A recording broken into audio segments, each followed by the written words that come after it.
Let's get into today's episode of Why We Succeed. Let's go back actually to how you met them, how you met Bob, Linda, and Colleen. How did that happen? So I honestly believe like everything does happen for a reason. Mm-hmm. And when we are in harmony, like when we are flowing with who we are supposed to be, right, things come to us that are supposed to be there.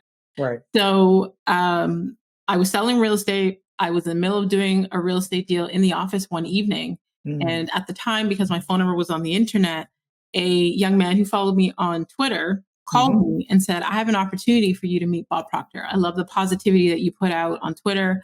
I think you would really appreciate this opportunity. Right. Now, I had been looking the week prior to Bob's pricing on his site. And I was like, $12,000 for a 3-day, weekend workshop. I can't afford that right now, but right. one day for sure. So when this guy called me, I was like, okay, I'm focused on this real estate deal right now. This sounds like a scam. I'm like, I'm busy.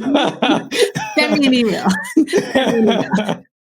So he sent me an email and I opened it before I left the office and there was a picture of himself next to Bob Proctor, the invitation to the conference room, which was like 25 minutes from where I lived at a hotel conference room where they were going to be.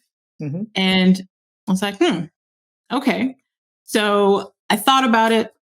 I made the decision to go. And the day that I was going, everything that could go wrong went wrong. Like someone who was supposed to come by my house to stay with the kids, they didn't show up.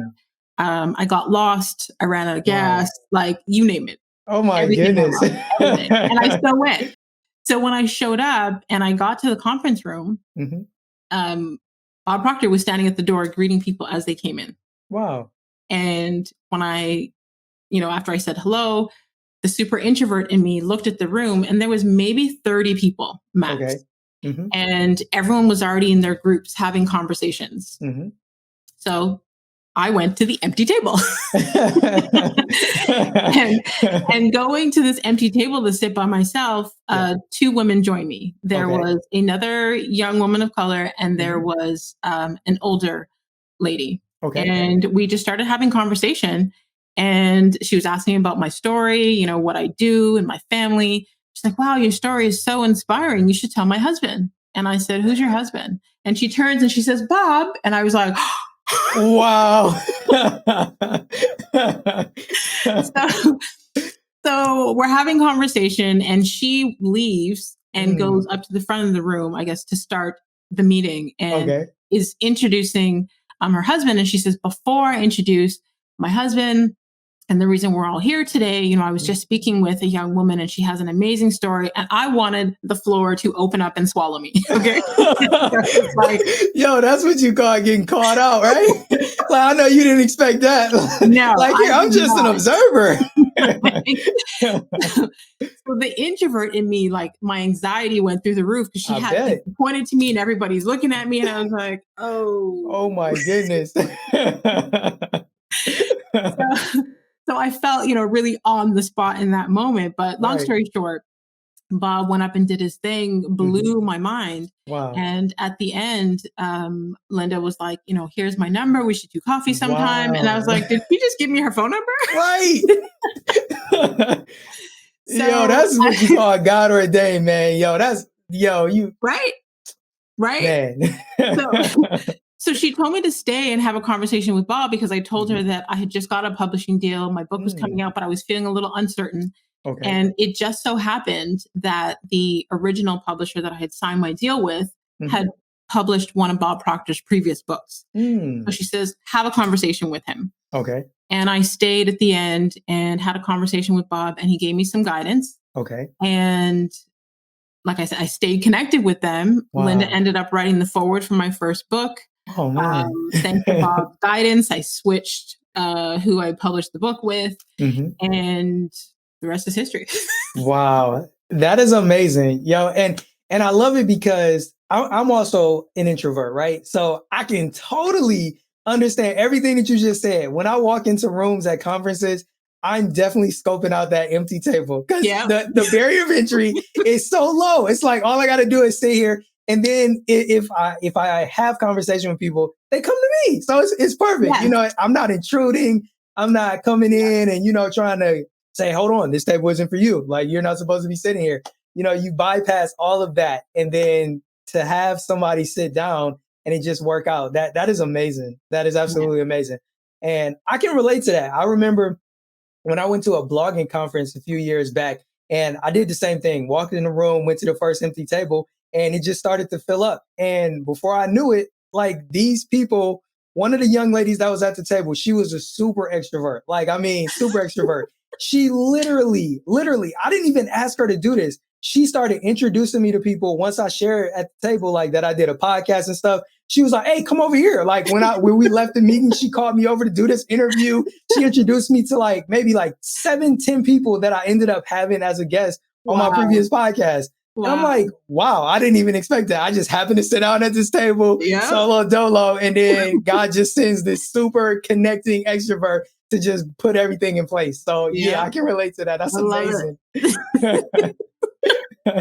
Yo, I'm telling you, God be having to look out for us introverts. Like, yo, I'm gonna just drop them right there. I always make sure that I'm connected to an extrovert when I have to go to like a networking event. They do all the talking. They bring the people. I don't have, you know what I mean? Right. Yo, I'm gonna have to think about. I've never done that. I never intentionally done that. But yo, that's a good tip right there for all of the introverts. Yo, if you got an extroverted friend, bring them along. Yeah, that's the wingman.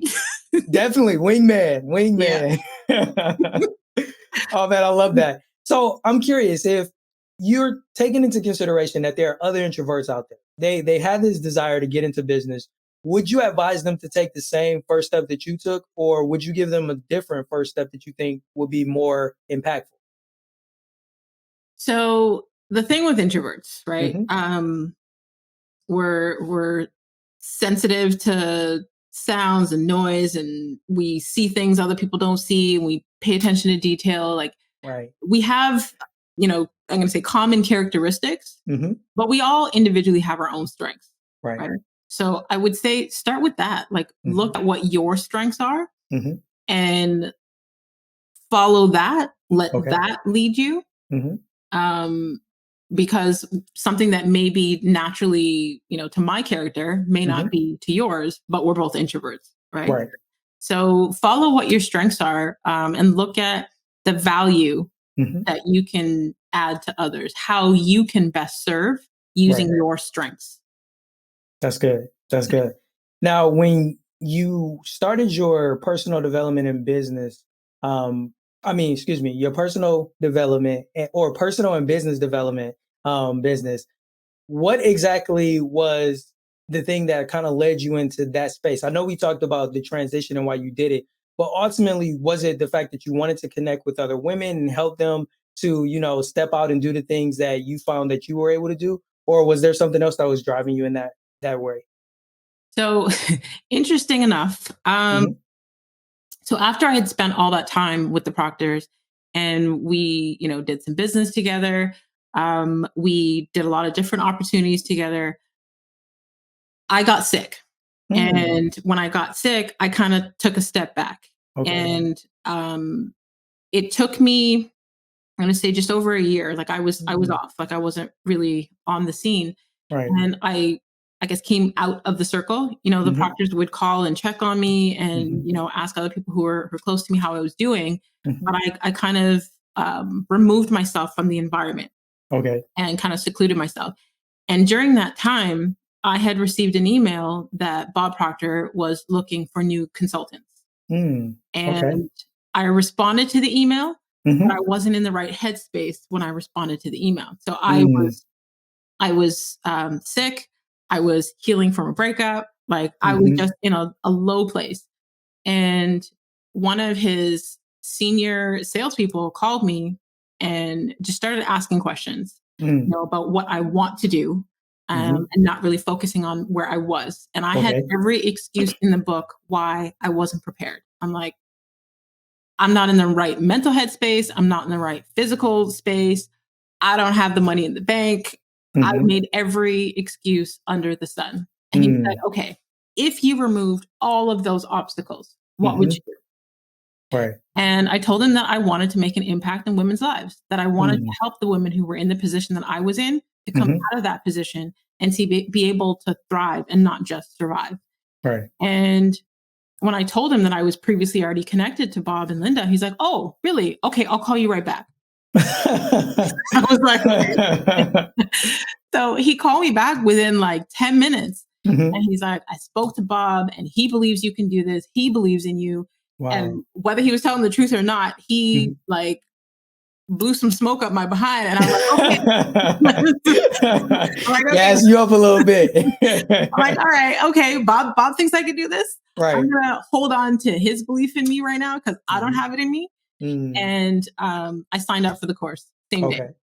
I Wow. didn't know where the money was going to come from. They allowed me Mhm. to do a payment plan, Mhm. and I signed up for the course. And even just me having to do the I'm going to say the sessions that my Mhm. clients will be doing because Mhm. I have to be a product to the product, right? Right. So even me doing that work Mhm. shifted my mind so quickly Mm. within 2 weeks. Like I was Wow. back up and running in my business. I flew to Philly to launch my app. Like I Mhm. was like, Wow.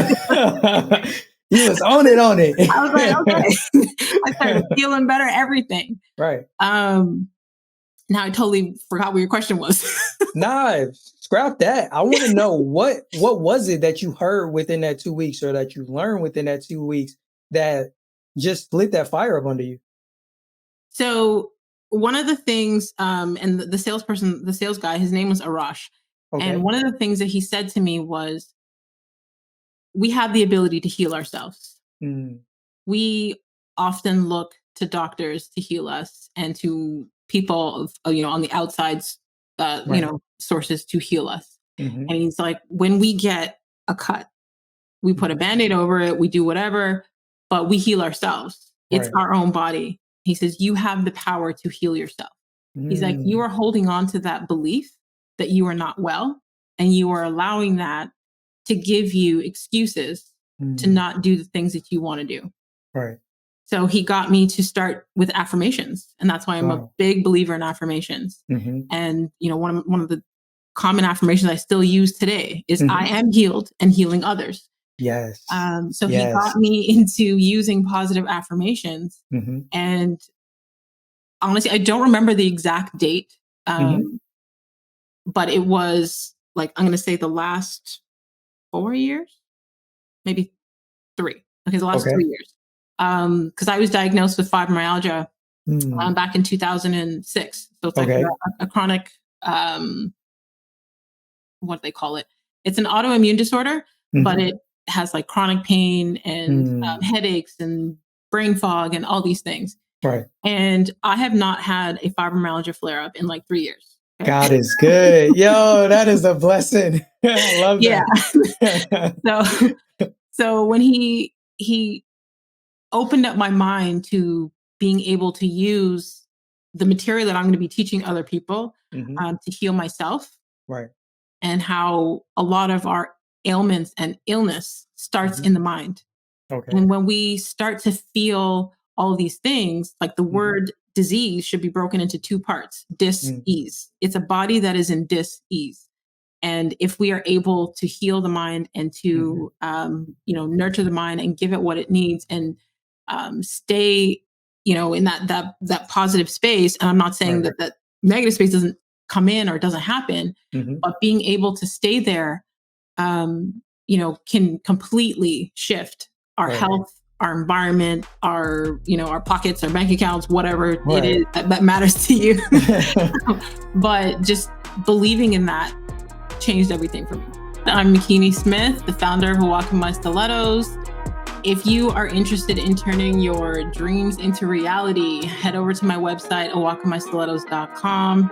You can also find the podcast of inspiring women sharing their stories of resilience at A Walk in My Stilettos on all podcast platforms.